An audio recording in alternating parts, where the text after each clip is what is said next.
In this video, I'm going to set the background for the reading that we're going to be doing. So I won't actually talk much about Plato's Phaedo, the reading for this week. I'll just set up what's going on and give you some understanding of how we got to where we are, where we're picking up in the reading. But let's backtrack a little bit. This is an introduction to philosophy, so I should say a little bit about what philosophy is. Put simply, philosophy is the study of the nature of existence, reality, and human understanding. But as you might have just noticed, higher order definitions of philosophy are about as useful as higher order explanations about how to ride a bike. The only way to know how to ride a bike is to just get on the thing and start doing it. So that's what we're going to do in this class. Now, when it comes to the meaning of life, there's probably already a bunch of thoughts you've had about this topic. This leads to an interesting point about philosophy itself. There's two broad ways to approach philosophical questions.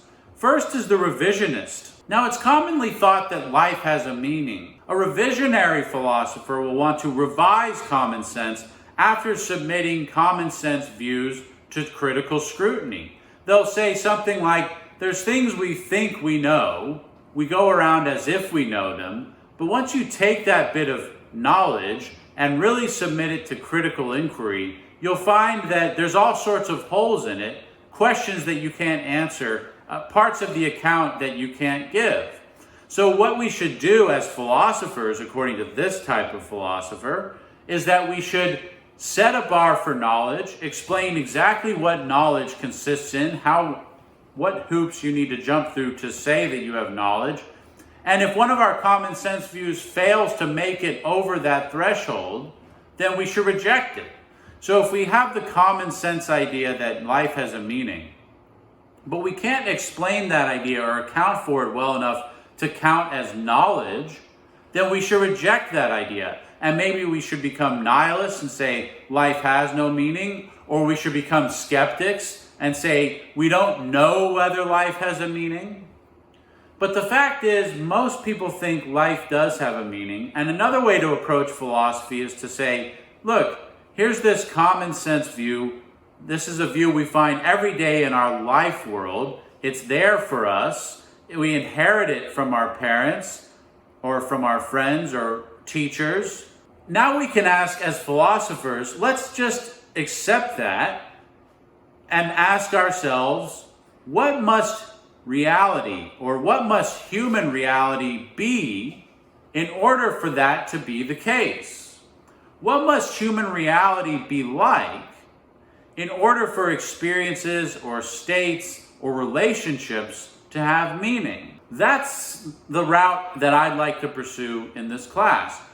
And what we're going to do is we're going to start with ancient understandings of self-mastery. For many ancients, the art of self-mastery was the significance that life held. So, over the first few weeks, we're going to look at different versions of this. We're going to read Socrates, who was thought to be the ideal case of someone who had self-mastery. But what are the shortcomings of such a view? Does Socrates really encapsulate everything about the human experience? You might have your doubts, and that's what we want to investigate here in the next few weeks. So let's just dive right in. And what better way to start thinking about the meaning of life than to look at the nature of death?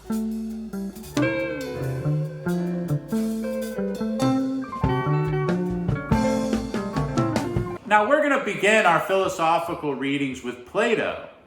And many philosophy classes begin with Plato. I don't claim to be original in this respect.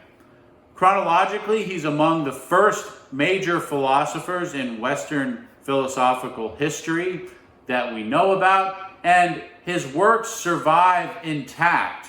Unlike the people before Plato, those who did write things down, we only have very fragmentary remains of those works, if we have any at all. Much of the philosophy that came before Plato, we only know about through later authors who wrote their own accounts. So that's one reason to start with Plato, but that's not why we're starting with Plato.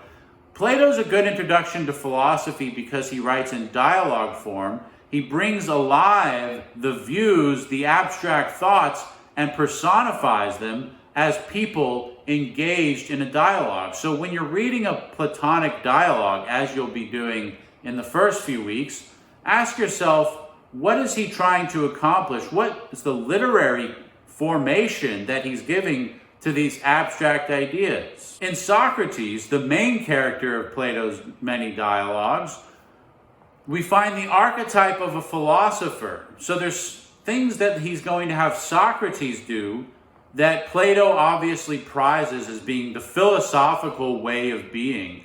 And he contrasts those against Socrates' interlocutors as the less philosophical or the less ideal ways of being. So what we want to grasp from these first pages of our reading for the week is something deep about philosophy as personified in the character of Socrates. Again, philosophy will be conceived by these ancient people as a kind of self-mastery.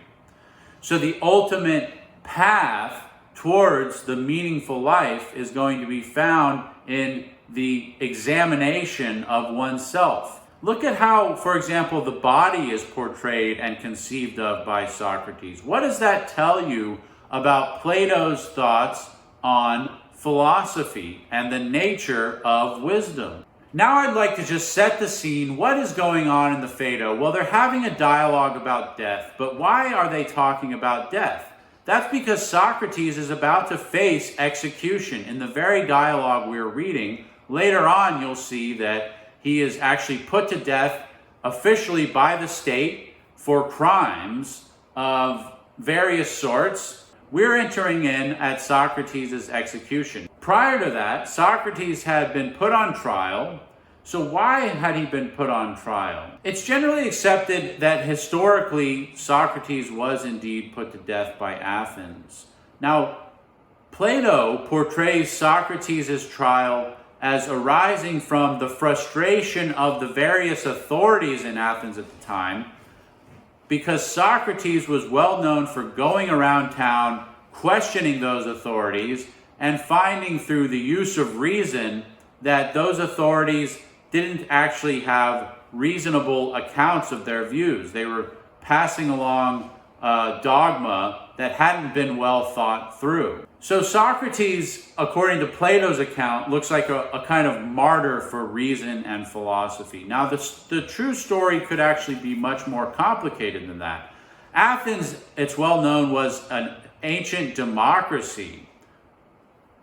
And the democratic strain of Athenian politics had been under attack by various conservative forces throughout its existence. For example, by aristocratic oligarchs who wanted the power in the hands of an elite few, or by pro-Spartan factions who believed in a more militaristic form of governance. Now, Socrates was in various ways, though he tried to disengage from politics, mixed up with this political situation, partly because of his students. Socrates was very influential to a number of younger disciples, and he influenced them in a kind of anti-democratic way. So Socratic questioning led to withdrawal from political activity.